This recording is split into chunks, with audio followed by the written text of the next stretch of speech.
Hi friends, ఈరోజు ఎంతో హెల్తీగా బీట్రూట్ సలాడ్ చూద్దామా. దానికి కావాల్సింది బీట్రూట్. మీకు ఎన్ని కావాలంటే అన్ని తీసుకొని కడిగి దాని మీద తొక్క తీసేసి సన్నంగా తురిమి పెట్టుకోవాలి అండి. ఇది మీరు బ్రేక్ఫాస్ట్లో అయినా యూస్ చేయొచ్చు, ఈవినింగ్ స్నాక్గా కూడా యూస్ చేయొచ్చు. దానికి ఒక టమాటా కట్ చేసుకొని, ఉల్లిపాయ ఒకటి కట్ చేసుకోవాలి, కొత్తిమీర చిన్నగా కట్ చేసుకోవాలి.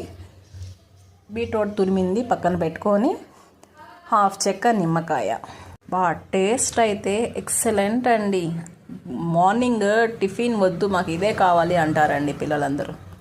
బీట్రూట్ ఒక గిన్నెలో వేసుకొని 1 by 1 టమాటాలు, ఉల్లిపాయ, కొత్తిమీర వేసుకోవాలి. దానికి సరిపడినంత ఉప్పు వేసుకొని కలపాలి. దాంట్లో నిమ్మకాయ వేసుకొని బాగా మిక్స్ చేయాలి. అంతే అండి, రెడీ బీట్రూట్ సలాడ్. మీరు కూడా తప్పక ట్రై చేయండి. వీడియో మీకు నచ్చిందా అయితే ఒక్క లైక్ వేసుకోండి. నా ఛానల్ని సబ్స్క్రైబ్ చేయండి.